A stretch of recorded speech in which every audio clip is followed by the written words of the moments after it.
And the Oscar goes to...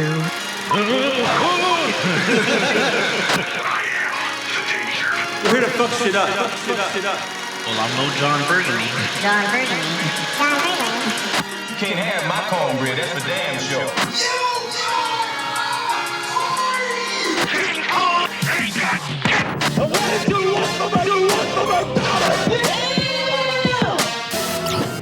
I thought it was mid. Really, darkness is your eye. I was born inside. I got family. And now for our feature presentation. Now let's knock this motherfucker out of the park! What's going on, people? Quick on the I know they like having us back, man. Just quick. You know,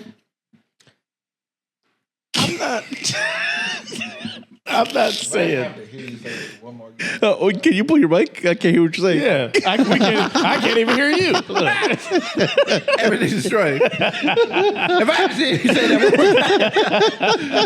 that, we're back, people. I won't say it. Thank you. We're back. But I'm not saying that I'm not Jamal. Okay. And this isn't Sir. Sorry. Yeah. And this isn't Sir Alec. Salutations, fine shits. How you doing? Oh, nice. Yeah. Nice. I like You that. like that? Hell yeah. Call our audience fine shits. Fucking email signature. We got Jon Burgundy on the boards. Yep. We got Josh with us. Wait, where? Over there. Oh, over there. Yeah, over there. You know, I'm not saying that we have a really good episode, but I think we have a really good episodes. I mean, I think we do. and I don't think we're just being biased. I think it's truly. Topics. I will say, first off, comment, subscribe, like, you know, do all Yes, that. Do all that please do. social media stuff. Put us on your algorithm. Yeah. You know, I want to be Come on, y'all. I want to be on somebody's algorithm. There you go. Yeah. Not like the weird one though. No, yeah. Might be like, the cool one. It would be like the Death Stranding games where you like get scanned into the game. And so the creator has like the data of your entire body and his database. Are you sure that's not like an episode of Black Mirror? That sounds like some Black Mirror It's a shit. real thing. Wow. He scans it's big celebrity actors and he puts them in Who the is game. this? Jeff Bezos? This is a Hideo Kojima and his Death Stranding games. Oh, wow. The second one just came out recently. No, I'm not saying I'm gonna watch it. Mm-hmm. The game, so you got It's to a play game. it. Oh, No, I'm not going to say I'm going to play it, I'm not saying I'm gonna play it. but But what I am saying is, we might have possibly the greatest podcast intro known to fucking man. Yeah, Nice. I said it, Alec. went over his head. Yeah, I fucking Yeah, said he We're it. did. talking hear about the intro. Huh? The intro. What about it? You like it? I fucking love it, man. That's a fucking. I love that. That's a fucking bang. Gas. But yes, real quick though. Yep. If you have not watched the what are we calling this one? We'll insert title here later. Yeah. The Interstellar debate. Interstellar debate Mhm. between Jonathan and Alec. Please go watch it. Yeah. These two spent 15 hours. Oh, okay. Getting Literal their arguments. 15 hours. Yeah, together. literal. And it was fantastic. But I bring it up because that's where you can go see, spoiler alert, where we give our review for the movie. True, yes, for, that's true. Interstellar. So we're not going to do a full deep dive here Yes. on Yeah. this episode. If anything, we may just give our ratings and we'll just move on to Jonathan's pick. Cool. But what have you guys been watching? You know, what's been going on? I'll start. Okay. There you go. I'll start. So Let's go. I started watching Oh, God. Oh, whoa. Shit. Started watching Abbott. Have you ever seen like when somebody trips out of nowhere? That was literally what it looked like for you tripping. Well, the no, words. it's funny, right? And I was waiting to tell this story. So I started watching Abbott. Fuck that show. Fuck that show. We're not talking about it anymore. So I watched the rehearsal. Yes. That's a word. season 1 and 2. Okay. And for those of you that don't know what the rehearsal is, Nathan. For you. Nathan Fielder. Nathan Fielder. Nathan for years. I forgot his name. That's the real name. Nathan Fielder Used to be the host of Nathan for You. There you a go. show on Comedy Central. He goes around and he does like these kind of everyday tasks, we'll say. Mm-hmm. And then in season 2, he gets like his pilot's license and all this other shit, right? So I'm sitting there. First of all, it's some weird shit. He becomes Sully Sullenberger. Yes. Yeah. Sully, the guy that landed in the... Tom Hanks played him. There you go. Yeah. I bring up, and it's funny that I couldn't say Abbott Elementary, and I say it now, right? Mm-hmm. So have you seen it? What? Season 2? No, I haven't seen season 2. You've I've seen seen season season 1. I've seen both seasons. Okay. So you know when he goes and he takes the autistic test, right? Yeah.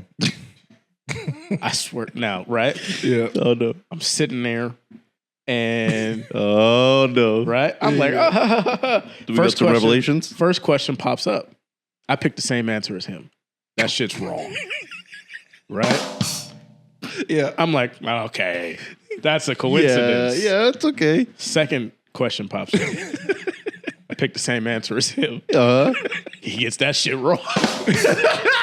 Now I'm sitting there, right? Okay. I was fucking, slumped in the couch, just chilling. Yeah. I got those 2 fucking questions wrong. I'm like, hold on, wait a minute.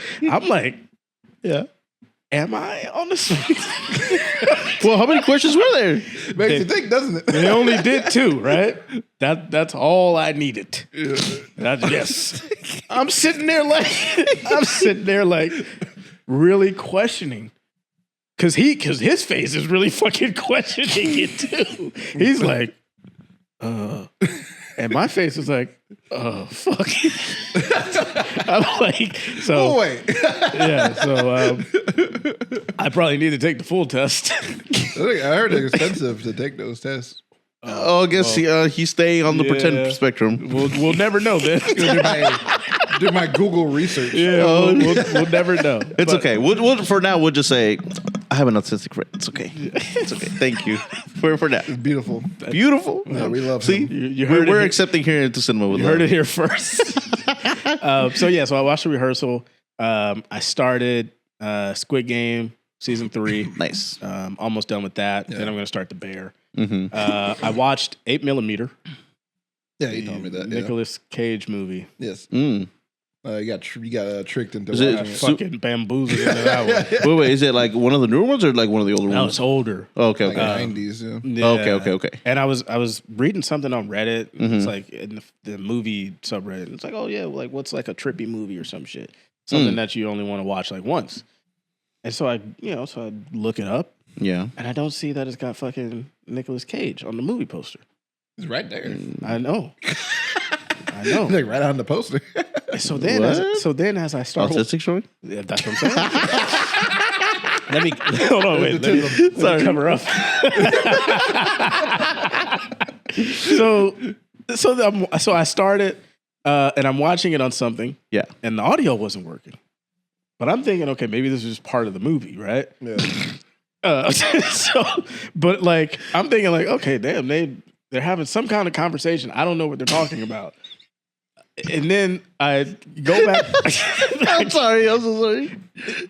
I know this is not helping my case at all anymore. So I go out of where I'm watching it. Yeah. And I go back in. And now, mind you, I had probably been like 8 minutes into the movie. Right? Millimeter minutes. 8 minutes into the movie. And it didn't fucking click until I could actually hear them talking Yeah. that Nicolas Cage was in the movie. I was like, That's hilarious. I was like, oh fuck. Like, it's very distinct. Yeah. So did you have like your volume at like 1 No, or 2 or like you forgot to unmute? So where I was watching it on Fanish, Yeah. Yeah. the sound just wasn't working. Oh. So I had to go back out and restart it. Oh. And okay, I okay. also watched Monster with Charlize Theron, Mhm. Hey. which is pretty good. I've not seen that yet. Yeah. It's like she's a serial killer. Is there like a newer one? She has no eyebrows. Okay. As Josh. That was like back in the early 2000s. Oh, okay. That's the one she won an Oscar for. 2004. Wow. So it's pretty much about like she's this hooker. She goes on a gig. I guess we'll call that a gig. and this guy from The Wire. Oh, I just say just because she's played a hooker, she does not look like the normal Charlie Theron you see. not at all. Really? She looks dusty and She gained busty. hella weight. Wow, she has some nice cakes though. Gained hella weight. Like shaved off her eyebrows, and got like really matted hair. Yeah, Like she looks unrecognizable. very unrecognizable. Christine Ricci is in it. It's a good movie. I enjoyed it. So I would say check it out. That's what I've been watching. in terms of movies, I've only watched 2 movies since the last pod. I watched Elio and I watched 28 Years Later. 28 years later too. So I'll talk about Elio briefly. Elio was actually kind of interesting. I didn't go in, expecting much. I watched it in a drive-in movie theater, which was pretty cool. Oh, nice. So it was nice. Where, Concord? Concord right here, yeah. In what is it, Solano? Yeah. So it was pretty cool. Not too far from us. And so me and my wife, we watched it. We were enjoying it, and it wasn't too bad. I'll say that it wasn't too bad. It was definitely not as good as usual Pixar movies are. I will say that. I'll admit it. It wasn't my favorite Pixar movie for sure, but it wasn't bad at all. I was gonna say, like, do we think Pixar, like the smaller movies like Elio, do you think they like really go hard on it? You know what I mean? Like we know like Cars, Toy Story, Monster Inc. and stuff like that, but like, Well, they're doing their whole thing where it's like they'll do a sequel and then like an original film like right after each other, which I think is a fine like thing to do. You got to keep the lights on and then also like those are the big. I mean, Inside Out did it made over $1 billion. That's a massive hit. Yeah, and then LEO. I know we're going to talk about the box office. Did not do well. Yeah, and that was something that me and my wife talked about. We're not going to get too much into it because I know we're going to get Jon Burgundy, but it was kind of like her stance was. She wished it could have done better in box office because then that means like Pixar is going to start doing more sequels and like Toy Story 5 through 9. No, exactly. and so like it's like not like the old Pixar. Old Pixar, man, they cranked out brand new ones. Just like bam, bam, bam, bam. Movies, we wouldn't have Toy Story 5 if we didn't have Toy Story 1. We wouldn't have Incredibles. 3 that's going to come out if we didn't have Incredibles. You know what I mean? They were not Toy afraid. Story was the only franchise that they had that was like cranking out sequels. Everything else was like original stuff. Yeah. And so like it was again, and so like for part of it was like kind of like sad that this is what kind of like is going to be, signaling Pixar more. You're like, sequels and all that. But again, it wasn't a bad movie. It just wasn't my favorite cup of tea. So with that, I gave it 2.5 stars. And why the reasoning to go to the drive-through? It was just a change of pace. We didn't want to go to the movie theaters. We wanted, and it was her first time going to a drive-in movie theater. Oh, really? So I wanted her to experience it, and so it was pretty cool. The last time I went to a drive-in theater was Ratatouille. Oh wow, So really? Another Pixar movie. How was it though? Like, It was- I've never been to one. No, it's pretty fun. Yeah, it's pretty fun because like you're in your car, so you have your own like you don't have to buy snacks. We brought almost like a lot of snacks into our car. You can bring your own blankets, your own you're in your own personal world, and with like your own you just tune into the radio that they tell you for the film. So it's like you're on your own world. Bring essentially your snacks, or you can go over to their little. They do have a concession snack and get place snacks. as well. Yeah. It's pretty cool. I mean, I'm not gonna lie. It's What's the quality like difference? Is there a difference in like the quality? I will say, I mean, You're not getting Dolby. No. Yeah, and like obviously, you're not gonna get like super super sharp. Like you can still see, but like you're not gonna get like the full richness of colors, and like obviously it depends on like what type of car you have and your sound system. You're not gonna get the full like sound experience. But I mean, I enjoyed it for like Elio. I think it was fine. Yeah. Imagine somebody roll up there with just like one speaker. No. And so like the only negative nice, thing, yeah. the only negative thing is that because you're in this drive-in movie parking lot, right? If cars pull up and the movie's on, you have to turn off your headlights because otherwise it'll ruin like the screen a little bit, or like you get like an RV pull up yeah. in front of you. You can't see and so we're like maybe like a third into the movie or like 1/3 into the movie, and like cars are coming in and they have their like headlights like hella bright, and I'm like, God damn, I was like, I can't see what's happening. Almost like when ballerinas. You can't reserve seats or spots. Yeah, you can't. Like you can't have a regular movie theater. You got to be there first come first serve. Yeah, essentially. Yeah. But again, it wasn't a terrible experience. I'd do it again, maybe for a different movie, but. Yeah, but they also spent years on that movie too. I mean, every animated movie gets spent years on. But like I remember seeing the trailer for this like 2 years ago. Yeah, they were marketing this for a long time. I think because they had like a delay. Yeah, of the strikes and stuff. So I think that played a part in it. Yeah, and America Ferrera was supposed to be the aunt, but then they replaced her with Zoe Saldana. Yes, I saw that. Or I mean, I noticed that. I was like, I didn't know that Zoe Saldana was supposed to be in this film. Yeah. But yeah, I mean, again, it wasn't a bad film. It just wasn't like one of my favorite Pixar films. Mm-hmm. So for that, I'll basically give it a mid. So Ellie mid. And then I watched also 28 Years Later. Mm-hmm. And then I'll just briefly kind of give my little review on it. It was interesting.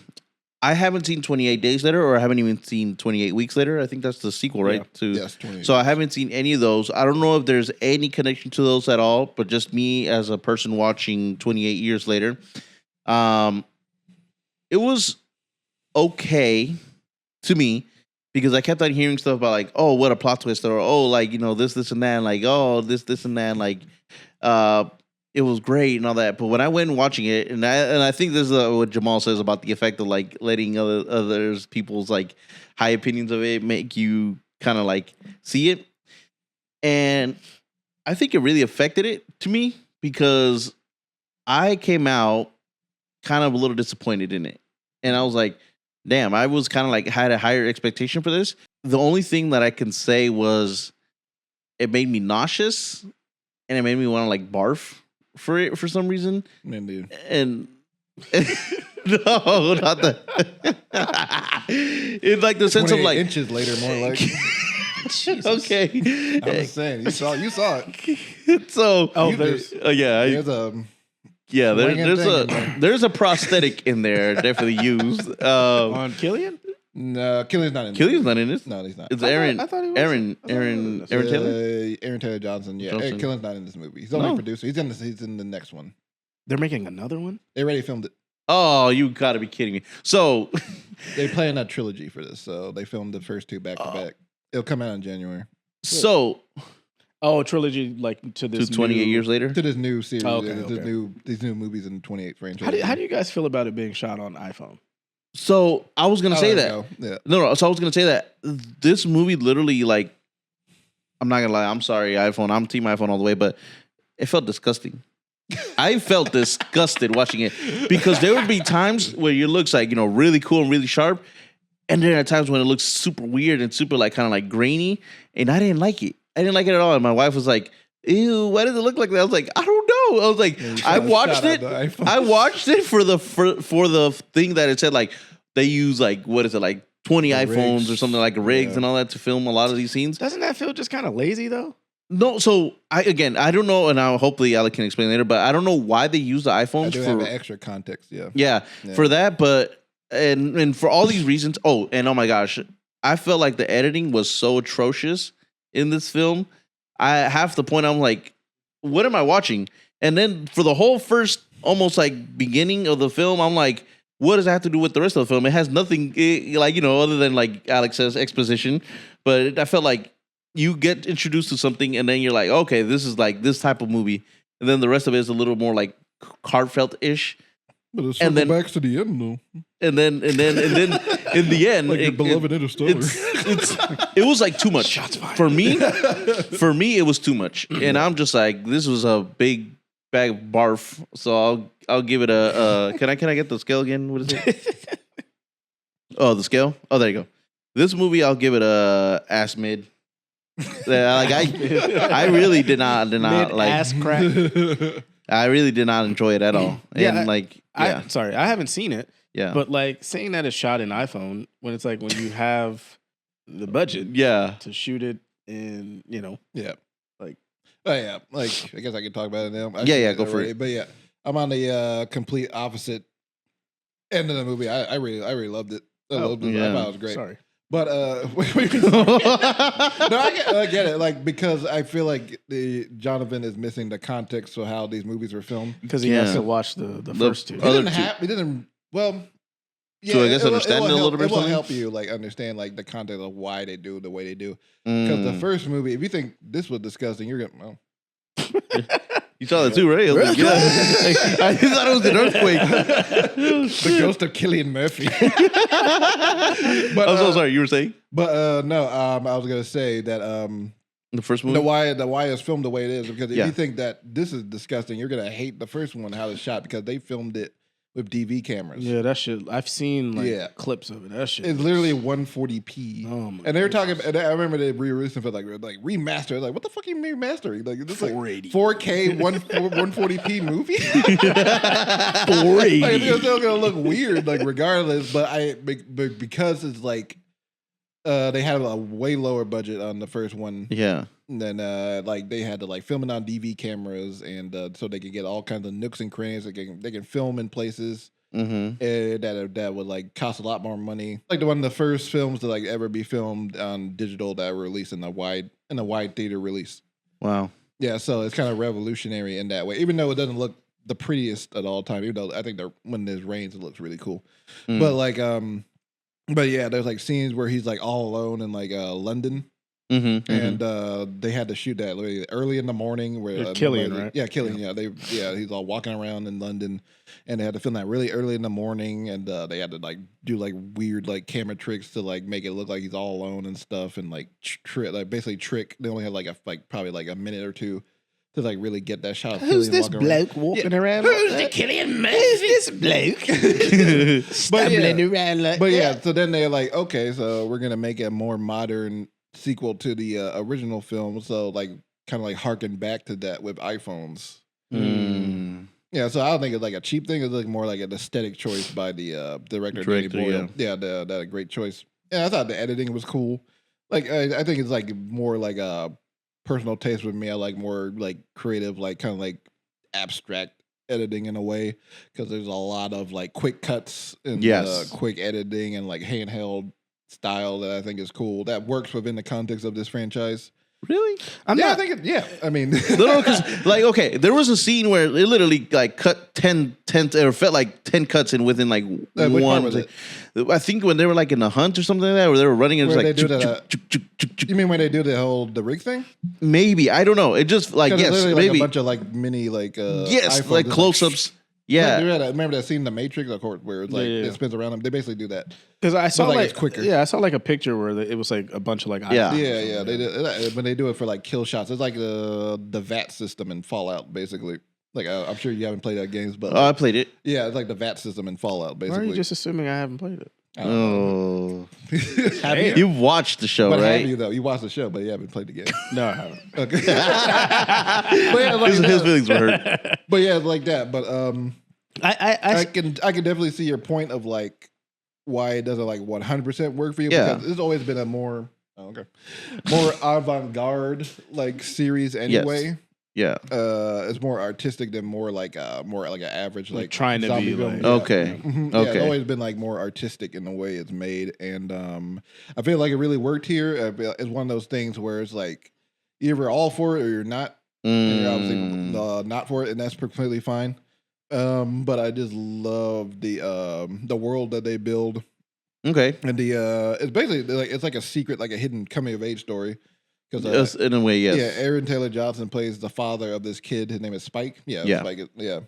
And by the way, good year for like first time actors because this is the first time he's ever been in a movie. Like kind of similar to guys like I figured. Miles Catton from the Sinners movie. Yeah. Like he doesn't really have like any kid experience. from Adolescence. Yeah, the kid from Adolescence. Yeah, like really good year for like the new discovered talent. But yeah, he's very great and he's really great in the movie. And they go on this adventure because they live in this colony that's like secluded from the rest of the infected world. And then they do like this like kind of like this tradition where they take their young sons out to experience the world to become a man and hunt these infected people and then come back home and be treated as like on the level of all the other men in the colony. So then they go out, they go hunt, they go kill some infected, and then after a really intense scene where they're running back to their colony, they make some discoveries about he makes some discoveries about his parents that he doesn't necessarily like, and it's like very good. There's like a certain point in time when you're a kid where you discover that your parents are not exactly the perfect people that you think they are. Mainly like the father, really. But they discover things about them that you like. Oh, okay, you're like this. I didn't realize you were like this. I thought you were, my dad, but you're like a human being, like anybody else, really. You're and that's dog. perfect. Yeah, you're you're a dog.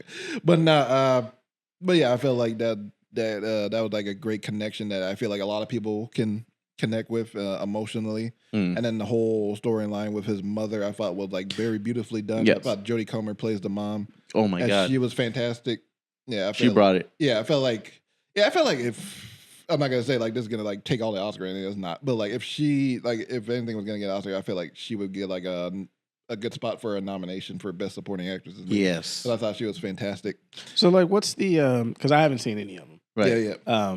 But like, what's the main like story? Is this zombies? They're like Is this, infected. They're infected by a rage virus that like makes them like go crazy, like lose their sense of self. They start just biting people and like running after, like they sprint. Like 28 Days Later is like the first movie that really like introduced like the sprinting zombies that you see in like other movies sometimes. But yeah, it's basically like they're just surviving, and it's like it's only like a UK thing because it's like I was gonna say it's all secluded to the UK. The rest of the world is like perfectly fine and moving normally, but then like the UK is like it's fucked. Okay. Like once you're in there, you're like you can't get out. Yeah, like, it's like one of those. It's like that bad. Where it's like really quarantine off from the rest of the world. But yeah, that's basically like the whole like summary of the series. I did kind of like that part with the whole like the Swedish guy, and then he's explaining like, oh, what is the internet? What is the it was a brick. Like, what's that? And then he like shows his fiance or girlfriend or whatever. He's like, that's me girlfriend. And she's like, I have heavily plastic surgery. Yeah. And after a second, I was like, wow, she looks heavily plastic surgery. I wonder if you're gonna comment on that. And then the kid's like, she looks weird. Does she have an allergy reaction? Yeah. Well, like a puffer fish. Yeah. Like a puffer fish. Yeah. But then it was really good. And then there's the whole storyline with his mother, because I'm not gonna spoil it, but like he takes his mother out of the colony for a certain reason. And they come across Ray Fiennes. He's in the movie for a good bit. Yeah, he's in the movie for a bit. He's surprising character. Which was Ray Fiennes? He's the doctor. Oh, that's his name. Okay. Yeah. I've seen him in a lot of stuff, but I just never knew. Voldemort. No, the Menu. Yeah. Menu. Was it Ralph? Yeah, Rafe. I thought you said Ray. Ray Fiennes. But yeah, he plays a doctor who had in the trailer he looks different than what you think he would. He's jacked, isn't he? Yeah, he's a pretty shaped dude. Like that's crazy. Like he's ripped. I think he got jacked for like what's the movie before this one? It was like he did like an Odyssey adaptation. Like yeah, really. But yeah, he got really jacked. Yeah, he got like an 8-pack.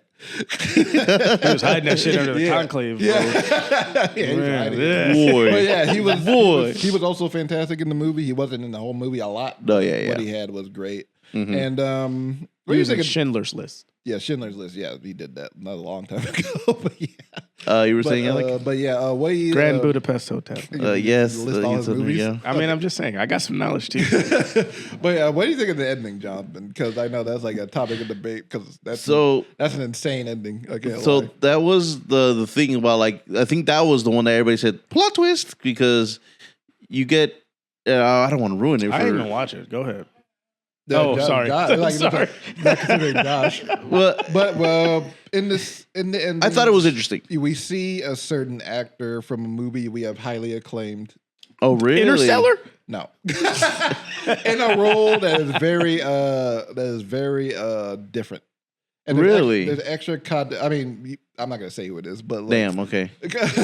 No, because I understand. But there's a certain context to the ending that extra content that's like kind of more. It's more of a UK thing than an American thing. Okay. But yeah, saying it would spoil it. Yeah, I know. But yeah, once Jamal sees it or when Josh sees it, we'll talk about it like another time. But Yeah. it's a very interesting thing to talk about in the context that is more outside of the movie. But I'm sure it will be. But once the second movie comes out and they delve into that, it's going to be a very dark movie. I think it's going to be a very, very dark movie. Okay. So, yeah, I'm looking forward to the second one. I really like this movie. I would give this a peek.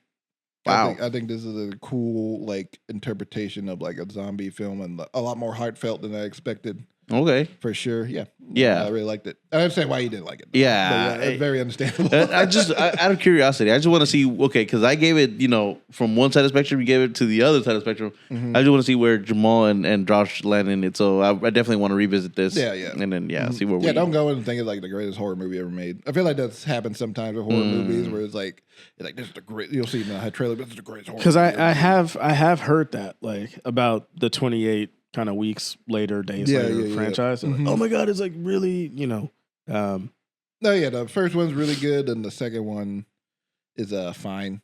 And but this one I like a lot. I might like it more than the first one. This is the third one, right? Yeah, this is the third one. Okay. And then we will see the next one in January very soon. So. Okay, but so you're talking. We're not going to spoil the ending, but do you need to watch the first two for the ending to really kind of hit, or no? No, I don't think so. I wouldn't say that. Yeah. It's more.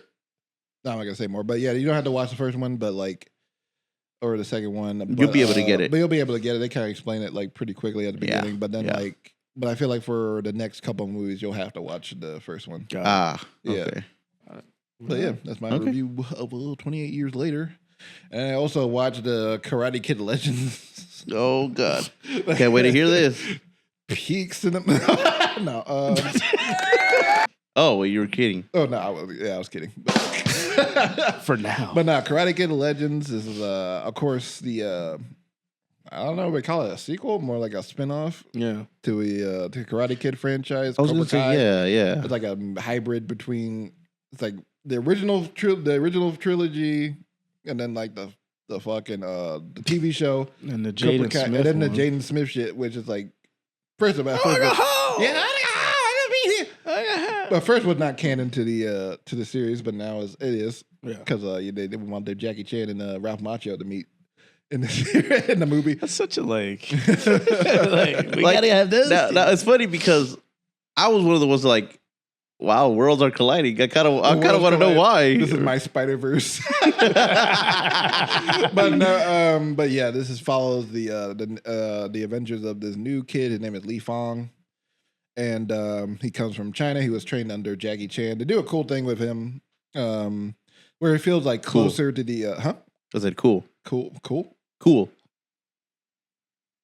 You said they do a cool thing, so like cool.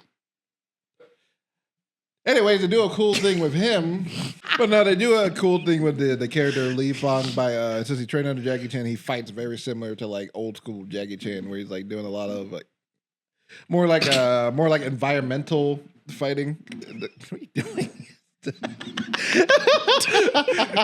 Karate chop. That's all he does. But he does a lot of environmental stuff. He uses like a lot of like objects around him, like Jackie Chan would usually do in his movies back in the day. And it felt like very cool to have that sense of like, oh, okay, this is not like they're more gearing towards that type of karate, kung fu, instead of like the usual kind of more stiff karate we see in the movies and the TV show. But yeah, this movie is interesting, because he goes to New York because his mom wants to like have a change of perspective and everything. I got a new job over there. And of course, it gets the typical Karate Kid thing where he comes across a bully and he hooks up with his ex, and then they fight. Then he realizes he's part of a karate dojo, and it's like there's a tournament coming up, and he's got to do the tournament so he can beat his ass, so he can steal his girl. Yeah, it's like very much typical stuff there. Yeah. But the thing is like, I don't know. This movie felt like it was supposed to be a little over 2 hours long, like the first film. But then they condense it down to like 90 minutes. This movie feels like it's going on 2 times speed. Like they put. Oh damn! Like they did fast forward. The movie like fucking does not give you a break to like breathe. It's like very fast. You believe in breathing? Well, now you don't. I have more problem with the editing of this movie than I did 28 years later. Oh wow! At least it fits aesthetically with the the overall franchise. But karate is fast. Karate is so fast. I mean, aesthetically. There's like cutting through like character progressions and just like scenes that just felt like completely cut out. It's like, wait, we're missing a scene here. How do we get here?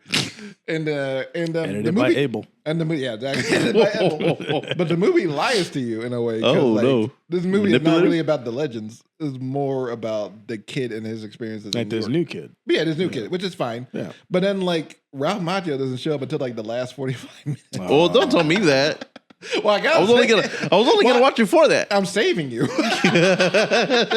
Just time it out. Show up. Jackie Chan in it for, he's in it more than Ralph Macchio, but he's only in it for like a little bit. Like the rest of the time, he's like getting phone calls with him.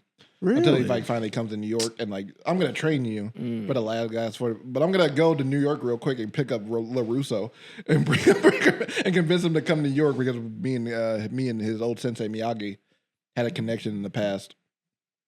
And they don't really go into it that much anymore. But besides that, but yeah, You don't need to know the rest. But yeah, then he trains them for the 5 boroughs. They fight through the boroughs of New York, which is a pretty cool idea. But then they didn't really delve into it that much. It's very quick cut.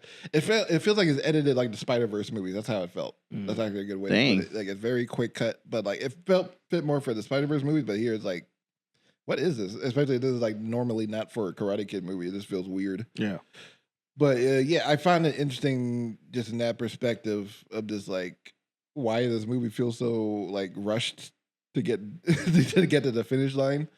And yeah, but I would give this like probably like an ass mid maybe. Damn, that's 2 ass mids. Ass mids. Mm-hmm. 2 back-to-back ass mids. But yeah, and then yeah, that's all I have to say. Really, it's nothing special. Just like has its moments with the action and stuff, but overall, it's like kind of a misfire to me. And could have been great, but I'll probably not check that one out. Yeah, you can check that out on the stuff. And Oh no. oh yeah, and, spoiler: alert, Johnny makes a cameo at the very end of the movie. Of course. Very, very end of the movie. Wow. And yeah. Does it bring it back to the Cobra Kai universe or no? Besides, like Johnny showing up. I guess, yeah. But yeah, not really. Oh, Didn't okay. he bite somebody? What the fuck? No, that was the Cobra Kai sensei. Oh, okay, yeah. It was a Kreese who he bit his co-star, which is very weird. Some weird shit. Like, what are you doing? And like he bit it. The whole thing was like they were at a convention, like obviously they were like being there to like meet the fans of Cobra Kai, and there were co-stars on the show. And Which then co-star did he bite? it was like one of the villains on the show. And Isn't he a villain in the show? one of the villains? There's more than one villain. Was it? No, but like, okay, never John, mind. have you seen the show? Yes, I'm all caught up. I'm waiting for it to see what happens The next. lady. The Oh, yeah. her. That's a little weird. I was like, That's on that kinky shit. Villain in real life too, yeah. But yeah, they like meet each other. She's like, "Hey, Martin, how you doing?" And then he just like bites her out of nowhere, like being playful, like he's a dog or some shit. Got that 28 fucking years later. Yeah, like, Nice. Nice. But then I was like, wait, this doesn't sound real. Then there's the whole video of like the whole confrontation where she's like, why the fuck did you bite me? And it's like, I'm so sorry, I was being playful and stuff. It's very weird situation. Don't bite people. Yeah, like, The man is especially your old. co-star, like The man is old. He's got dementia or some shit. he's an old He's guy. senile. He's an old guy, so I don't know. It had something to play with that, but yeah, this weird situation. Forgot where he was. Anyways, yeah, ass mid Karate Kid. Oh, nice. Yeah, as Big Karate Kid, leave. Yeah. Next thing. I did watch, before we move on, I did watch Henry Johnson, which is it's the They mentioned it the last episode. yeah. The Shia LaBeouf movie. Yeah. That's right. It's like, so really it's an interesting movie because like it starts off David Mamet, right? The director. Yeah. You know, right? They Mamet. so it starts off I know you watched it for Shia, but yes, who else am I watching it for? Directed by Shia. I'm pretty sure it's a David Mamet film. Okay, well, Directed by I'm Shia. sure that's what it is too. I just don't remember right now off the top of my head. Jeez. Stop making him feel embarrassed. Chuck, stop trying to embarrass me in front of my friend. Anyway, so Henry Johnson, it's about like this lawyer, and it starts out and they're talking in like their chambers. This conversation probably goes on for like 25, 30 minutes of just in that one location. Then they move to in their cell. It's Shia and this guy, David Mammoth. I knew that. Thank you, Josh, for confirming what I said. Thank you. I said it. Who? Whatever. You guys got the gist. I didn't catch nothing. So then they move into the cell, and that's like another Mammoth. I knew that. Mammoth. Okay. I couldn't say Abbott Elementary. You guys want me to fucking say his last name? Cut me some slack. I'm autistic. Okay. So then it takes place in their cell, and that's like another like 15, 20-minute conversation. Mm-hmm. Then they move to the library. That's like another like 15, 20-minute conversation. And then finally the movie ends in the library, but it's you guys are going to watch it or no? I watched it, but I'm not like... Oh, okay. I'm probably not going to watch it. Pretty much it's like a standoff. In the library, it's like the guy and like one of the correctional officers, but it's like 4 locations and it's only like 5 actors. Called it. David Mamet's stuff is he comes from plays and stuff. So yeah, but a lot of his stuff is usually dialogue heavy and like placed in one location. So. This one's definitely more. One location is very Broadway is more dialogue heavy. So, but I enjoyed it. I gave it 3 stars. And very dialogue heavy too. I'm not gonna give it ass mid. Give it mid. I gave Monster. You're in the ass mid club. Yeah, right. No. God. But you know what's probably not ass mid? 28 inches later. Okay. But you know what's probably not ass mid? Film. Fucking.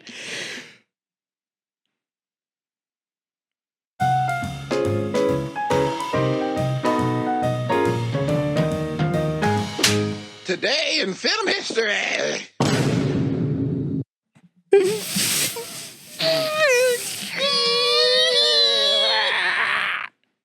History. Biatch.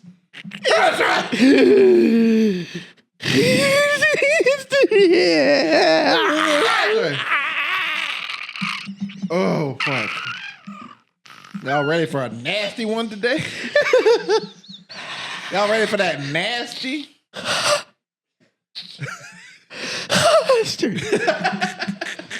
Oh, sorry.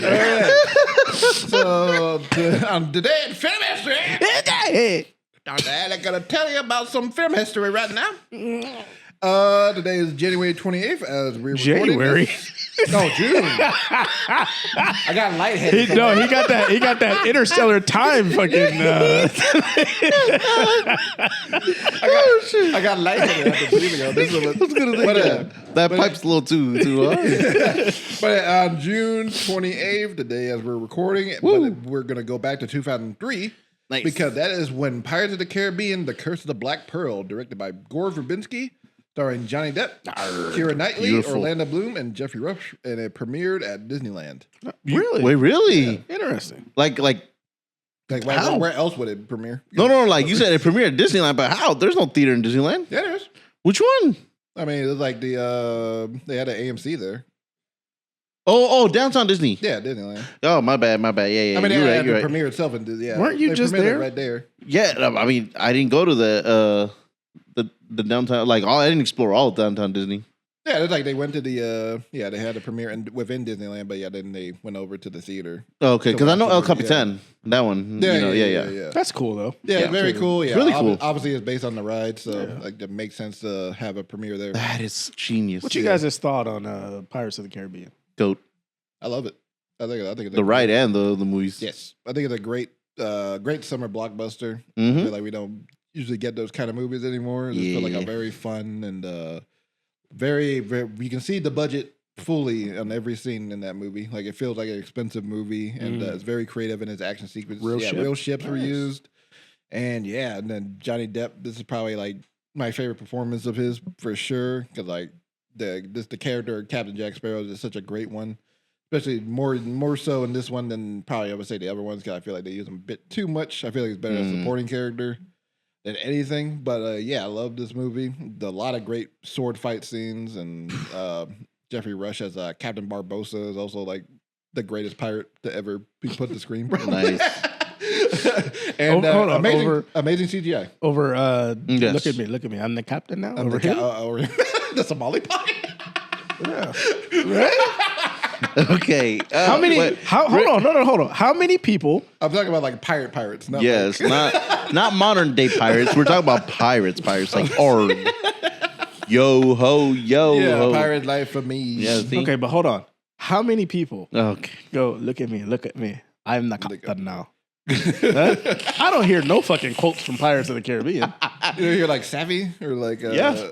No. We found our heading Look at Yeah. me. or Look at me. I'm the captain. now. Okay. See? Better stop. But What are you doing? no. Do you guys think they will do a reboot or a remake? They are think- making another one already.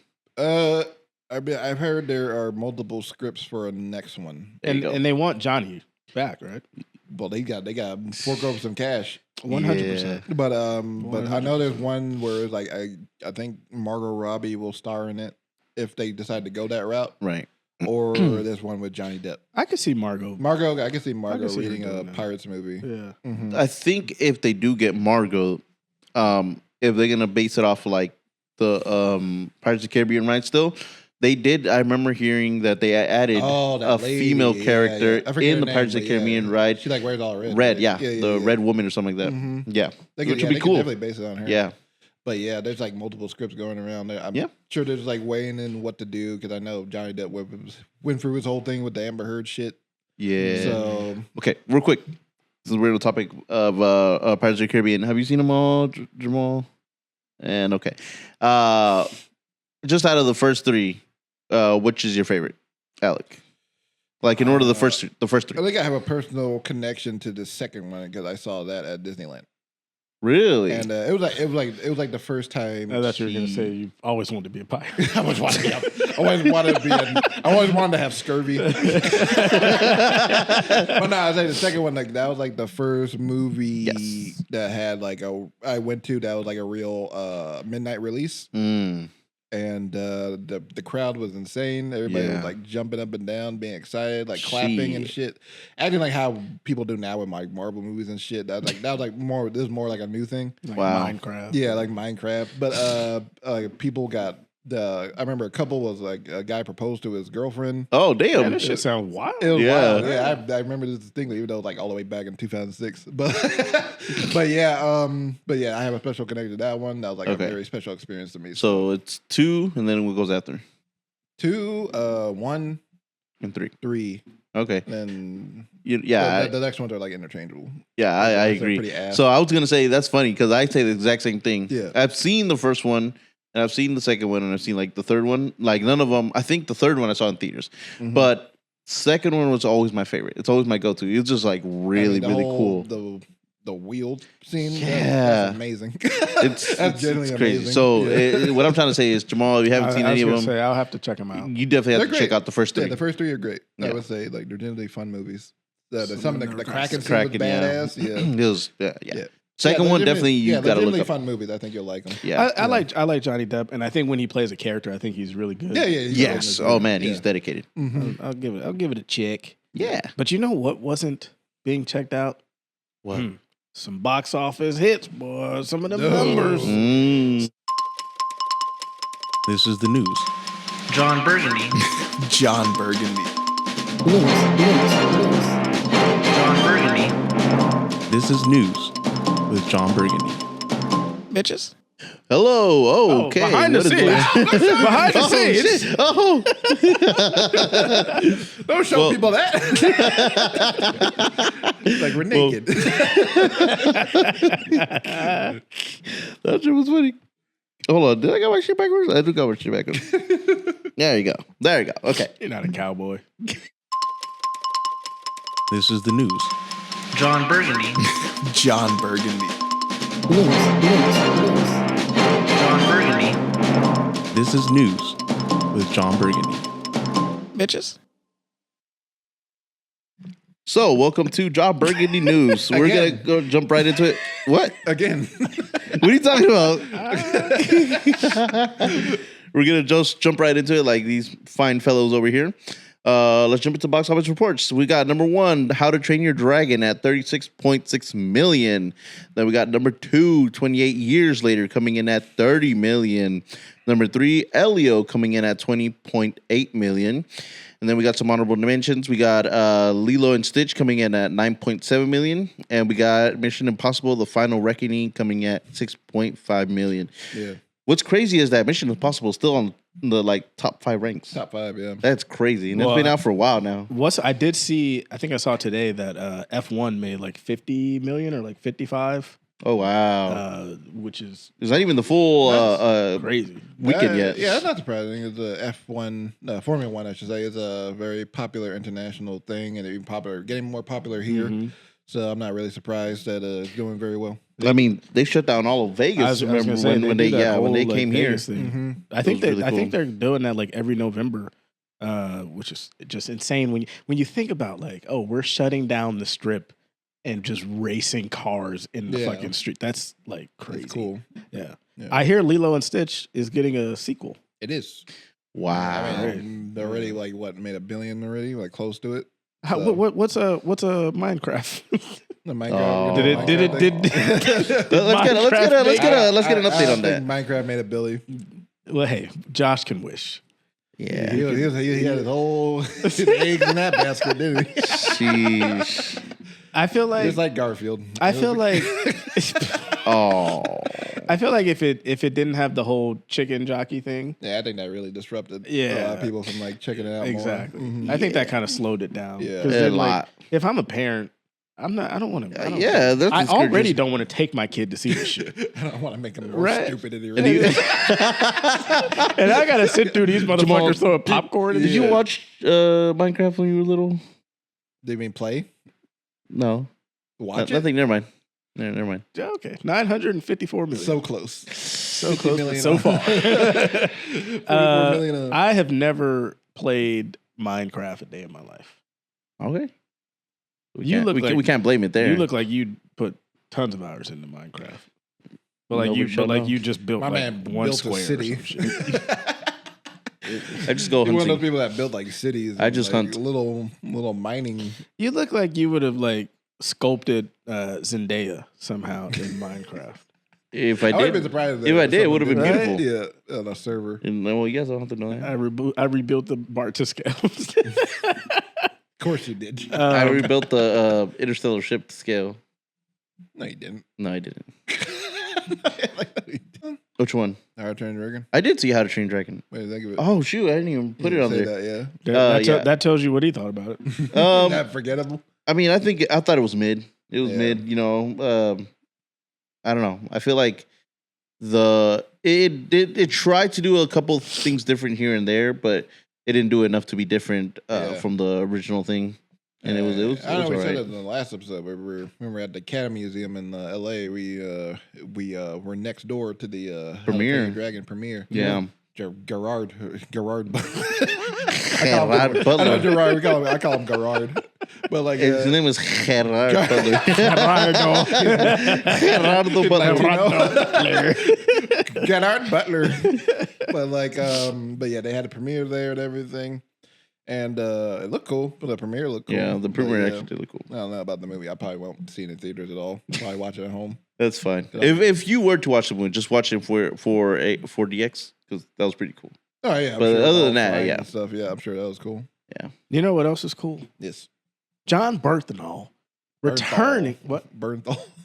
Oh God, Jon Bernthal. See, let me do all the name reading, okay? I'm just trying to help you. I appreciate that one because I always fuck up his name. So for this next one, I put Punishing Spider-Man: Brand New Day. I like that. Are y'all ready for a darker Spider-Man?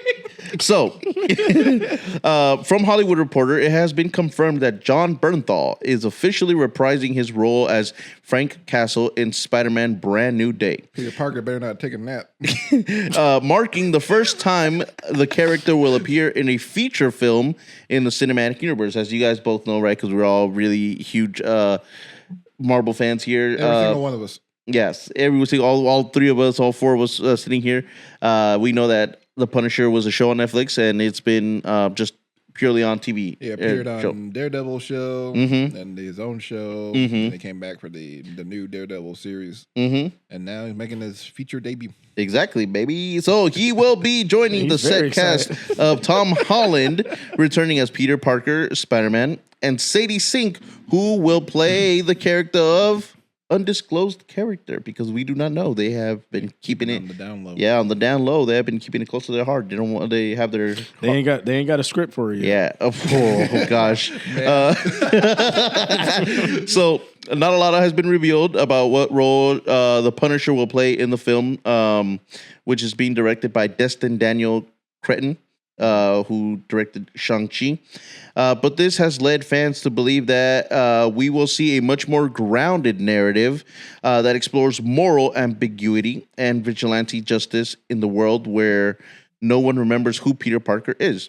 Alongside that news, it was also hinted that Zendaya and Jacob Batalon will return to the roles of MJ and Ned. The film is set for a July 26th, 2026 release. Does the casting addition have us thinking that we will see a darker Spider-Man than what we normally seen, or are we just getting a watered-down Punisher with more of the same stuff we've seen before? Can I give it a little? I was gonna say real quick. You think you're gonna make that release date? They haven't even shot the movie yet. Yeah. I think it's going to be pushed. I doubt Gotta it. be. It's I like definitely July of wasn't. next year. We're Yeah. at the end of June. That's not Yeah, there's no way. That's not fucking happening. But can I say something in terms of that? Yeah. I think in the last film with what is it? No Way Home. Yes. With the villain with what is it? Green Goblin. And remember how he was already kind of like wanting to kill him, not save him, but kill him, and then the Spider-Man try to stop him from doing the wrong thing. We saw maybe a chance, maybe like a tiny little drop of a little bit of the darkness that can also happen in a person. Definitely And the so I darkest hope, his Spider-Man has been so far. Yeah. Yeah, and so that's why I hope that they can kind of lean more into it with this one. Like you said, because as Jamal knows, the Punisher, right, Jamal? The Punisher, what the Punisher does and all that. Like he has guns and shit. Yeah. So what does he do he's with not- it? He shoots motherfuckers. What do you What do you do with guns? He's a straight up R-rated character. Yeah. He's like a character that needs to be R-rated and bloody and I don't know. I don't know. It's gonna be interesting. I don't know if they want to get as dark as you can with the Punisher. So I mean, the way I see it is definitely going to be maybe met in the middle. We will see a darker Spider-Man, but at the same time, we will see a watered down Punisher at the same time, think because he's I don't gonna- think they're going to go Do full you think on. he's gonna have rated. guns? I think he has he's to. gonna You have can't- guns. It's like the thing is like the Punisher's first appearance ever was in a Spider-Man comic book where he was like trying to hunt down Spider-Man, and usually in the comic books, whenever Spider-Man and the Punisher team up, he makes the Punisher use non-lethal ammo, Yeah, I was going to say Yeah, there so- are ways around it. Yeah.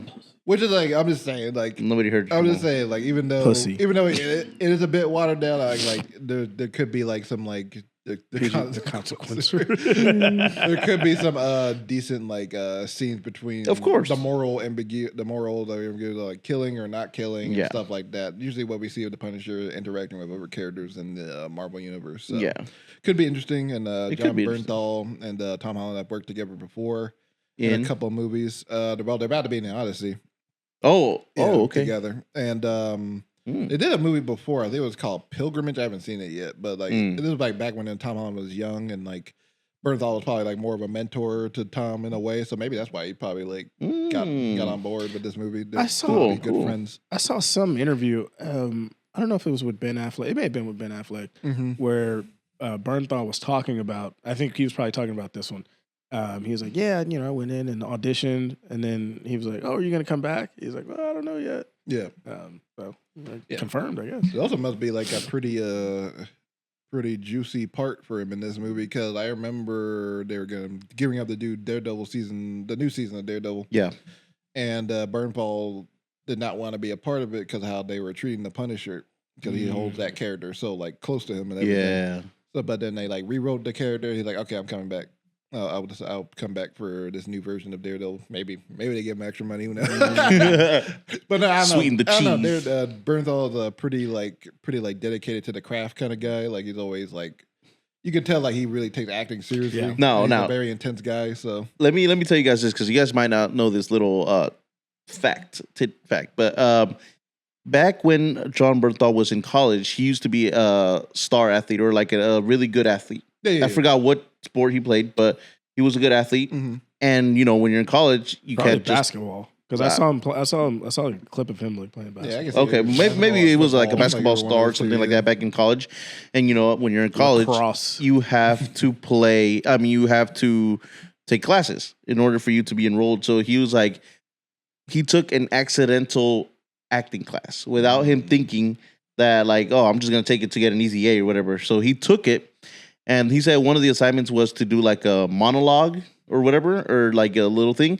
And he said that, you know, him being a jock athlete winged the whole entire thing. Just like he went up, he did his monologue, and that the teacher was shocked, and she was like, "Where's that from?" He's like, "Oh, I just made it up on the spot." He's like, "I didn't really care for this assignment," and that she pulled him, or that actor or that teacher pulled him to the side and was like, "You really need to consider acting because you have beautiful talent, and it'll be a shame if you don't go after it."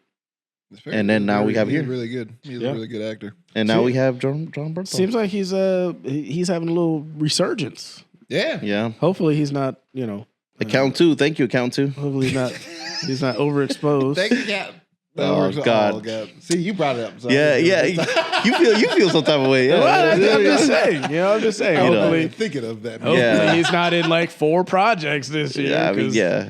But I don't know. You know. Will he be in one that's a sequel? yeah, we'll see. Speaking about sequels, Nice one. Social Network Part 2. Do we need more Facebook or Meta, or are we like Andrew Garfield and God damn it with these news? This story comes from Deadline. Over a decade after its critically acclaimed predecessor, which won 3 of the 8 Oscars it was nominated for, including Best Adapted Screenplay, The Social Network Part 2 is now in production, with Academy Award winner Aaron Sorkin returning not only to write the film, but to direct it as well. The sequel is based on the Wall Street Journal's The Facebook Files, and will be more of a companion piece to the original film rather than a straightforward sequel, as it will explore the inner workings and the global harms over the years since the first film. Sources close to the project say it will explore Facebook's effects on the 2020 election, teenagers and violence in and out of the United States. No word just yet if Jesse Eisenberg is expected to reprise his role as Mark Zuckerberg, or on how large his role in the movie would be.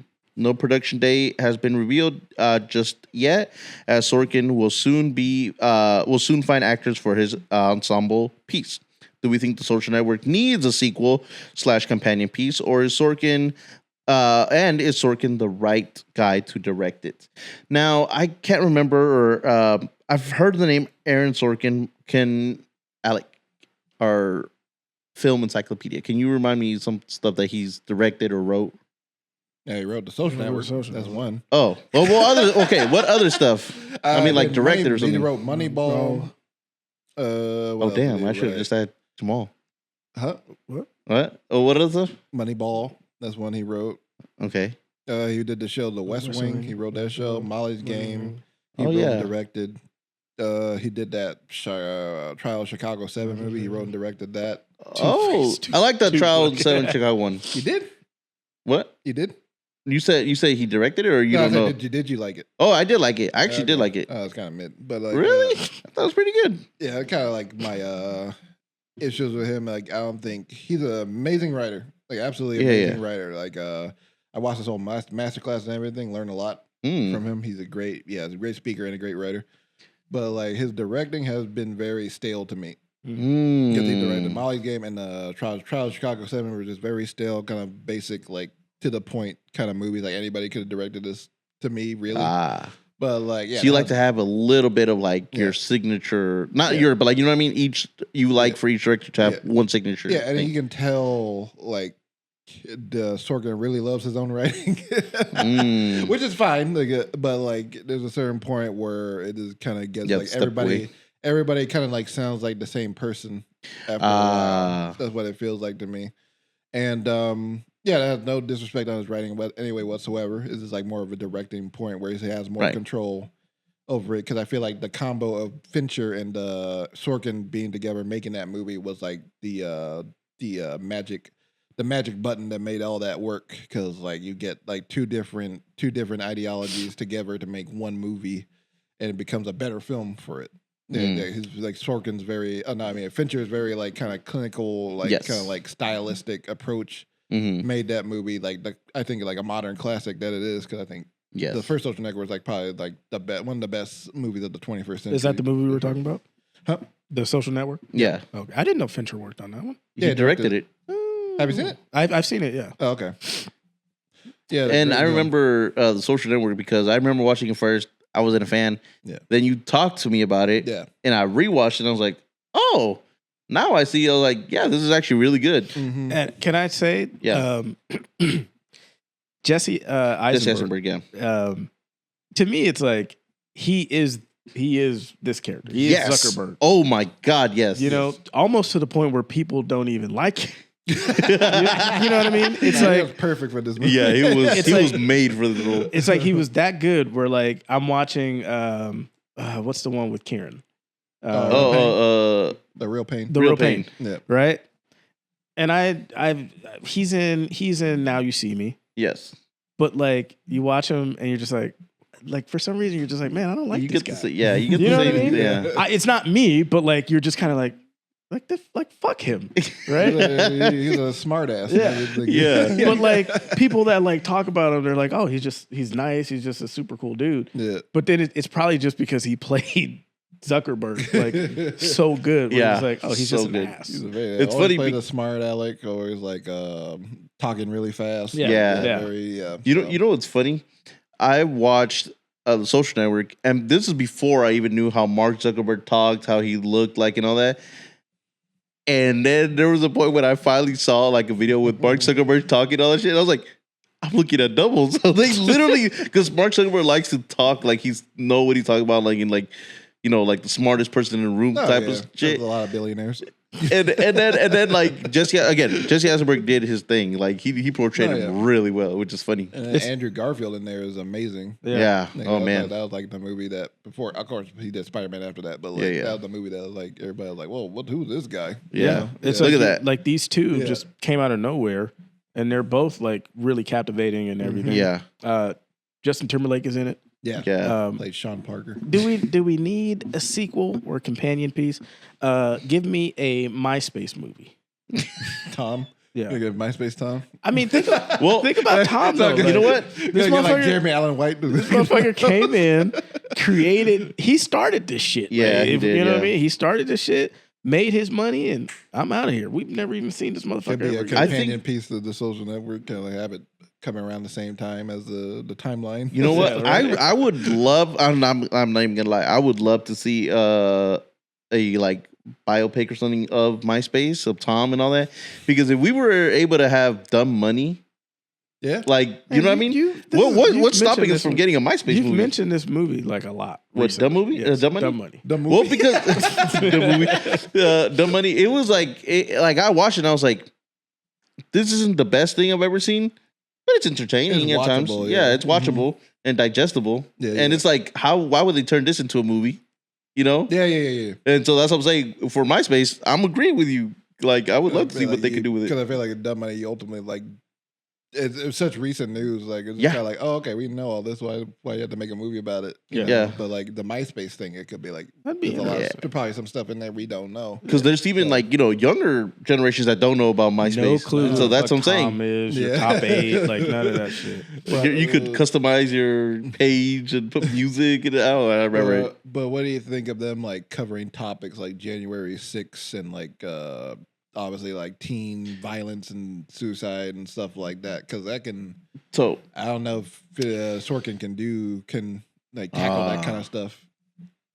You know, he's an older guy, Yeah. and then he's like I don't know, like he doesn't have that grit. I think to Better like call Fincher. Yeah, Fincher definitely like the guy you get for that kind of stuff. Now, if I may, I think he will like briefly go over it, but he's not going to go in depth with it, just like he did in the trial, the Chicago trial. Because maybe mid. No, and I'm like, and that's what I'm saying. Maybe he could write it, but maybe directing it, I don't know if it'll be as strong. I'm agreeing with you in that aspect of like, I'm sure he can write like a cool, like, you know, part 2. Do we need it? I don't know. No, we don't know. As long as it's, I guess, like a companion piece or whatever, because it would be interesting to see, you know, the 2020 elections and all that. It'll be interesting to see on screen. And I feel like if you have it in movie form, you have it for a longer period of time in history than when you don't, because history can really kind of quickly be brushed over. It takes place over 5 years. Yeah, or whatever amount of time they decide to put it in. But you know what history isn't going to be brushed over? Okay. The James Bond history, because MGM has found. Nope, I'm sorry. Amazon has found their guy. Amazon MGM. Amazon. So 007 has a new French Canadian director, and will Amazon do 007 franchise justice? You like? I put all the. I got all of them. I got all of them in there. So what was seen as a shock. Excuse me. What was seen as shocking Take news. the dick out your throat. Okay, we're just gonna. Inches out there. So, what was seen as shocking news, even to the most insiders in Hollywood, acclaimed filmmaker Denis Villeneuve, which is the director for Dune and Sicario, has been tapped to direct the next chapter in the James Bond franchise, now under Amazon MGM. After brief discussions with Academy Award-winning director Alfonso Cuarón, Children of Men and Roma, did not follow through, producers Amy Pascal and David Hyman looked to directors such as Edward Berger from Conclave, Edgar Wright from Baby Driver, and Jonathan Nolan from Fallout, and Paul King from Paddington. Really? Okay. To see whose vision would be the best fit Paddington? for... That's what I said. To see who... I'm sorry. Honestly, if Denis didn't get it, that'd be my guy for the movie. Paul King from Paddington. He'll make the best James Bond. He needs a bear. That motherfucker was walking around the office, and they looked out the conference room. It's like, oh, fucking Paul King. Paddington. He could do it. Yeah, he could do it. Masterpiece. So they talked to all these different directors to see whose vision would be the best fit for the future of the franchise, with Denis being more wishful thinking as a director. Well, that wishful thinking turned into reality, folks. Villeneuve spoke on his hiring saying, "Some of my earliest movie-going memories are connected to 007. I grew up watching the James Bond films with my father, ever since Dr. No, with Sean Connery. I'm a diehard Bond fan. To me, he's sacred territory. I intend to honor the tradition and open the path for many new missions to come. This is a massive responsibility, but also incredibly exciting for me and a huge honor." With the director nearing the end of pre-production to Dune Messiah, it's safe to say that we will not hear a lot about his Bond for a while. But it has been revealed that the film will most likely be a one and done for the filmmaker. Will not have final cut privileges as is normal for the Bond franchise, and will have an opinion on who will be the next 007. Will ultimately be deciding. Yeah, sorry. Oh God. You can slow down. That's good. Okay. He will have an opinion on who the next 007 person will be, and will ultimately it will be decided by the producers. Yeah. What are our thoughts on this hiring, and what type of Bond do we think we will get out of Villeneuve? You want to start? Yeah, I think it's a solid choice. It'll be interesting to see him kind of do a Bond movie because they kind of have like these distinctive styles to him. Yeah, to a certain extent. But seeing him kind of input and put his little flair on it will be interesting. I mean, we know he's a hell of a director. Yeah. So like that's already like that's going to be solid. I think it really just depends on you now have the director. You now need to figure out who your Bond is going to be. Well, you got to figure out who the writer is. That too. I feel like that's a very important thing. Like Those, just get Aaron Sorkin. Those. Sure. Working on this and the Social Network too. Yeah, there you go. Those two are going to be important. The writer and who's going to be the Bond. But also it's interesting that they say that this is likely a one-off, like a one and done. Yeah, usually Bond directors. I was going to say, I hope they do. There's very few directors in the franchise that have done multiple, but like I feel like they're aiming to like get a high caliber director to like set the tone for the next generation for the next Bond. Then why not like, hey, just come on and do like at least 2. You know what I mean? I don't know, maybe he doesn't want to be tied down. I was going to say, yeah. But he could do 3 Dunes? I mean, I think he likes doing Dune. Yeah, more he than likes Dune a lot. So then he's like, he's probably like he's gonna finish out that story because like that's a very important like arc to the overall thing. But doing one Bond, I'm like, yeah, I can see like he just said he's a diehard Bond fan. No, yes, but you don't understand. He doesn't have to do 3, 4. I didn't say 3. I just said do 2. Just do 2. Do 2. I mean, this movie take a long time to make anyway. No. I mean, it's been like what 4 years since the last one, so I feel like after this next one, we probably won't get one for the next 5 years, probably. Yeah. Well, Alec, it's hold on. Okay. You sent something in our group chat. Yes. About potentially who could be. Oh, that 3. Oh yeah. Who could be the next Bond? That's crazy. The fuck? Apparently, that's not like a. It wasn't like. Oh yeah, I'm setting you up. Oh yeah, go ahead. There was one. There was one person that you had a very visceral reaction to. Yes, you did. I take my Bond very seriously. And why that reaction and why to Tom Holland? Well, the context to it, there was an Instagram post. I don't think it's like a legitimate list that they have right now, but it's like kind of more wishful thinking on their end. There's a list of 3 actors that are potentially on the list for who they want as James Bond. I'm sure it's like basically every young British actor in Hollywood in the industry. But the top 3 were Jacob Elordi, Harris Dickinson, and then Tom Holland. And I saw Tom Holland, and I sent the post, and I sent a video after saying like me to Tom Holland's ass.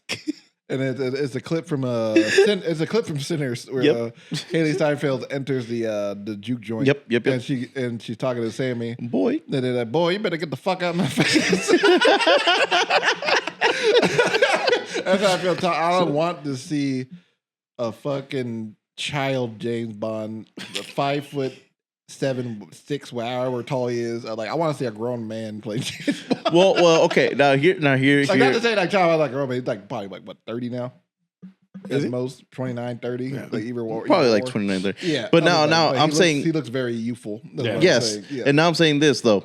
What if they're looking at him because they're like, oh, we can get a lot of years from him, even though he's like 30, but he looks like he's like early 20s, There's like really like baby there's like face. young actors though that are a lot better for the choice that they could get a lot of mileage out of. And if I'm Tom, I'm still fucking doing Spider-Man. And what this is how many? Got like Uncharted. How many? I guess that's like a back. But they have they talked about doing another Uncharted movie? They have. Oh, I don't okay. think anything's official, but like that's like a back burner franchise just in case. But he's been in what 4 or 5 Spider-Mans? Yeah. And then it's like, okay, we want him to now, potentially do maybe 4 or 5 Bonds. Well, because that's like a good 15 years. You know what I mean? Like this motherfucker's not going to be making anything. He's locking himself in. Yeah. I mean, Craig was Bond from 2006 to 2021, 2022. So that's crazy. Yeah, 2021. So it's like, and then as soon as he stopped that shit, he went to do fucking Knives Out. Yeah. Like some weird shit. He was like, I'm done doing crazy action movies. Yeah. I don't know about Tom Holland. I do agree. I think he's too babyface looking. Like you need somebody who looks like you can grow a little 5 o'clock shadow. I want a man. Yeah, Like, you know what I mean. Somebody that I want looks someone with some heft to him. fucking Like, Zachary Levi. You know what I mean? Like you want somebody that like really An American? really looks like Zachary James Levi. Bond. He's gonna get the secret agents to get on his side about non-vaccines. Yeah. And it's gonna be crazy. You know who would also be a great James Bond? Who? Chris Pratt. Okay. Anyways, I want to get back to the to the list of directors that they had on their list. Yeah. Paul King is Paul King. I legitimately say like that was probably like my pick to be the next Really? director. Yeah. I think in a way the last couple of James Bond movies have been very dark films. Yes. Not like extremely dark, but to the point where it's a very much more serious Bond that Craig was playing. Yeah. Which is fine. There's different iterations where there's like the more serious dark Bond, and then there's like the more campy, over the top James Bond, more like the in the vein of like the Roger Moore 70s movies, and then like kind of like more so the Sean Connery movies, the original ones. Those are more campy. And I feel like if they want to do another one, I feel like they can't really like just do like Dark Bond again. So I would probably want to like a more. You can still have a darker story, but like a more fun Bond. He's using his gadgets and shit, and like like making like little quippy one-liners every now and then, and just like having fun. This is like a fun like action adventure movie basically. So I feel like seeing those Paddington movies. I know they're like kids movies, but then like the Wonka movie. He has like a lot of Wonka. It's like he has like those movies are very creatively directed. And he has a sense of fun to him that are very like well done, like legitimately like really well done. So I think like I can see him like doing like a more classic Bond movie, or him or Edgar Wright too. I feel like that'd be like very well for that kind of like tone. And then like the other director would probably like Denis was more on the darker side, like Edward Berger that did Conclave and All Quiet on the Western Front, and like more in tone with like the Craig movies like they're aiming for. But I'm like, of course, like Denis gonna make an amazing movie, I'm sure. But I'm just like, maybe you take a break from like the dark Bond. I like it's like Craig's movies were more like it's so hard being a secret agent. Yeah, but I want more like it's fun. It's fun as shit being a secret agent, So, Do you think Amazon was just kind of like, now that we have it, we have to make a splash? Like with our absolutely. And so do they you spend think a lot of money on this franchise just to have it under them. And so do you think Denis was like, they saw him and was like, okay, he has the name, he has the credibility, like we want him. Oh yeah, absolutely. Yeah, it has to be. I know Nolan's usually like the fan favorite to like direct a movie. He'll never direct one, but like if they weren't gonna get him, that's not even a shade at him. This is more like, when you're getting Nolan as director, you're gonna get a Nolan movie. Which is great. Not having fun. I mean, that's fine, but then like he's not gonna get final cut. But it's a Nolan. You're not making a Bond movie. You're making a Christopher Nolan Bond movie. You know what I'm saying? Mm-hmm. Yeah, that's not a shade of him, Jonathan. I know. Hey, I'm just saying. I mean, we basically got his Bond movie with Tenet. That's like the closest we're gonna get. Yes, with him. True. So, but I feel like he could have done it better with his Bond.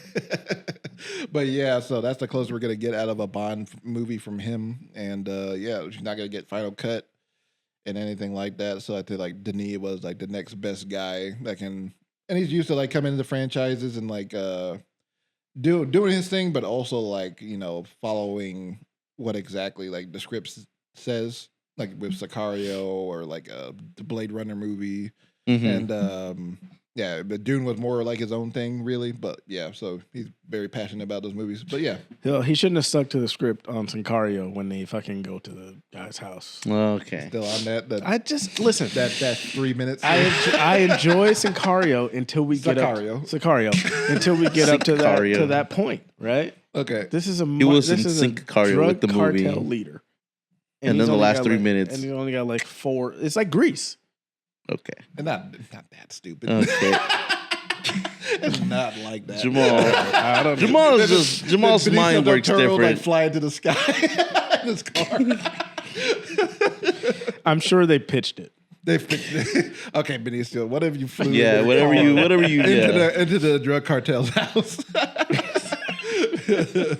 But yeah, I think he's. I mean, obviously he's going to do great. Yeah. I believe it. I do agree with you. I think it depends on the writer and who's going to be the Bond. Yeah. It depends on the tone they're gonna go for and like the age range. Do they want like a younger Bond? Do they want more of an experienced guy that's still kind of like maybe like early in his career, but still like got a lot of experience as well? It's interesting. Like you look at like kind of these older franchises, Fantastic Four, Superman, and now Bond.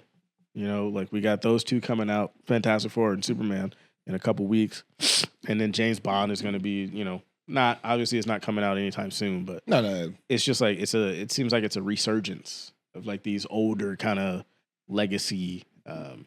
Franchises. Yeah, and it's been long enough since the last one that people are probably going to want to see it, especially if Denise on it. The Dune movies are very successful. I just kind of hope, right? And here's where it could get kind of like with the new generation and the new age, because we have John Wick, right? Which now has kind of usurped, kind of like, I won't say like Bond, but like in a sense, now it's like we think of action, we think of like, okay, John Wick and all the crazy kind of angles and things like that. I'm hoping that like they stay Bondish. Yeah, I don't need the John Wickification of yes, exactly. Like keep it James Bond. Don't try to be John Wick. Yeah. Which I know like that's obviously John Wick is the big action franchise now. Yeah. But like I think like if you do little bits of it, but don't try to just like, oh, we got to do this because this was successful. So yeah, exactly. Yeah, I just want more fun Bond. But what do you think, Jonathan? I mean, I'm excited because Denis is a really great director, and we know he can like direct these like big budget films as is, and he has a specific way he likes things shot and all that. So it'll be interesting. It'll be really cool to see, and I'm just interested in seeing who they cast as a Bond character. Yeah. And maybe it might be one of the people that we thought, or that I remember we did an episode where we, who will be the next Bond and all that. And I'm, so far we've got a lot of things right in this podcast, which we don't get credit enough for. I'm just saying it. I'm just saying it. Updated one eventually. Yeah. Some fucker copied us with our Wonder Woman. Yeah. They did, yeah. And so that's what I'm saying. Come see us. Yeah. Step up. Step up to the plate. Well, that's Jon Burgundy. Yeah, thank you. Thank you guys. Very nice, very nice. And now, like I said, spoiler alert usually follows, right? But we had a whole debate on spoiler alert, and if you didn't see it, we'll leave a link. What's it? Oh, damn it, Josh! what's the YouTube thing? Oh, we'll leave it here in the corner. We'll leave it here in the corner. Yeah, click that little thingy right there. Okay, go check that out because we do a very in-depth breakdown of Interstellar. The most in-depth spoiler review we've ever done. Highly entertaining debate. Yeah. But we can just for this real quick. Right. Alec, you said it's mid. Yep. Yes. I said it was mid-peak. And Jonathan said it was peak cinema. Peak cinema. Josh, what's your rating? Now that the debate is over. Now that debate is over. Debate is over. Mid-peak. Mid-peak. Yeah. So I think we all, except for Alec, can agree that it's a decent movie. I didn't even say it's decent. I think it's highly overrated. That's not what you said in the debate. And if you want to know what he said in the debate, go watch it. I gotta make my point. But yeah. So actually, and that means that I'm sorry, Josh. I know I'm making you doing work, man. His finger's hurting, man. But we have the movie poster over here. Bing. I will get up and I will scratch off Interstellar. Yes. And Jonathan, while I'm doing that, do I need to be sitting down for your movie pick? No, I could go ahead and pick it up. I think, just take it up. So for this next film, right? I was really thinking hard about it, and I was like, okay, what can I choose? Oh, should I mute your mic? Well, I want to chime in. Okay, I'll just leave it open. Hello? 1, 2, 3. 1, 2, 3, 1, 2, 3. Okay. So for this next film, I wanted to choose something that can really change your guys' lives and just like Oh boy. mind blow you guys, right? Interstellar again. And so we. Why don't I just go for it? Josh, can you just go? I'll just talk through like the trailer thing. So, okay, fine. We'll wait for Jamal, I guess. So, I return. Okay, he's back. Life-changing film. This life-changing film. So, let me turn up the volume here. 4, 3. I thought 2, that 1. we do not have a rule about repeats. And since Jamal chose... Oh, shit! Oh, damn! Wait, okay. Let me explain something. Let me explain something. Bitch. What the fuck? I was about to fucking drop kick you, Dick. So Wait, a slur. Wait. Let me just say this. So when I chose it, hold on. When I figured or when I learned that it was my turn to choose the movie, I was like, wait, hold on. You might want to hear this. Yeah. Because I was like, okay, what can I choose? Because I've always wanted to pick Interstellar and Jamal beat me to it. And then I was like, wait, we never established the rule to repeat movies. So I was literally going to exercise my rule until we officially made a rule. So I don't know, Alec, you want to make an official ruling that no more repeats? Okay, please. there you go. Now it's That allowed. honestly scared me so much. Oh, that would have been great. Oh, the music always kills me every time. So, and like, I really wanted to choose Interstellar again, but then when Alex said that text of like, I will drop kick you if you choose, and I was gonna make the joke of like, if I lost, I was gonna choose Interstellar, just so you can sit Watch it through it again. and watch it again until you choose the peak cinema. But nah, I'm not gonna put you guys through that. That would have been. It was- That would have been. What was the actual choice? I'm sorry. Oh yeah, let's watch it again. That would have been great. Let's watch it again. I love that, like, for 2 episodes now, Yes. your reaction Yes. to seeing fucking Interstellar pop up, it's like the worst fucking thing ever. It's so stupid. Psych! God. Okay. Tick, tick, boom. Okay. So I chose Tick Tick Boom. Yeah. Because in this movie, I feel there's a really beautiful message to it. And I feel like each one of us should hear it. Because when I first watched it, I kind of like cried tears. I'm not going to lie. Mm-hmm. But it's a movie directed by Lin-Manuel Miranda. I believe this is his directorial debut. I'm not going to get my shot. Outside of Broadway, but his directorial debut for a film. And I thought it was very beautiful. It's a story about Jonathan Larson, who's a student who's about to graduate graduate college. He wants to be so badly a director of a Broadway musical. And he is working on his thesis Broadway musical, which, like, for you to graduate, you need to make This your is a final fucking project. musical. So I'd rather fucking watch wait, no. Interstellar than fucking- Wait. God Okay, so damn. I knew somebody was gonna get mad today, Fuck. and it couldn't have been Alec. Wasn't me. I was gonna say it couldn't have been Alec because otherwise I would be Bart Simpson at the end of this episode. But it is a musical, but it's not a musical all the way through. Yeah, that's what like, fucking Amelia Perez wasn't a musical all the way fucking Okay, through. but I feel Who the like this. fuck is this guy? Wait. So I feel like in this film, it has Vanessa Hudgens in it. If it helps you, If that helps you. yeah, if that helps you. But I all feel a B-head here. there's a beautiful, it's a beautiful story, and I hope that next week when we talk about it, I can explain more about it. But Steven Who Sondheim? the fuck is this? but Well, he made the music for a movie he like. yeah. So let me finish explaining, Jamal. I'd rather watch Interstellar. No. Trust me, it's gonna be Director's quick. cut. It's gonna be quick. I'd rather not. It's gonna be quick. It's gonna be quick. It's a quick watch. Trust me. Try to give it a chance. That's all I can say. Try to give it a chance, Jamal, because the message in this movie is what the reasoning why I want you guys to watch it. Wait, hold on. Because I think it's a good message for all of us here. and a lot of young people Wait, in the creative arts. Lin-Manuel Miranda. Yes, This is the guy that made fucking Hamilton. Peanuts to Elephants or Elephants to Peanuts for Lil Wayne. Yeah. Get the fuck out of Really? Really? here. Yeah. Oh, I did not know that. Get the fuck out of here.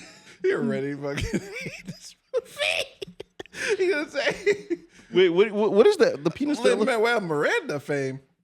He made the Lil Wayne song. Oh, The fucking Peanuts to Elephant. oh, okay. Or Peanuts to an Elephant. Anyways, I hope you guys enjoy the film. I've seen it before. I like it. Yeah. And as far as musicals go, this one isn't that bad. It's actually kind of catchy for a lot of the music is very catchy, and I like it and I enjoy it. Yeah. And hopefully we can gather around back and talk about the film. And I personally want to know where you guys' reviews is. Yeah, nominated for a couple I can tell you where my Oscars, too. Yeah. review is. Yeah.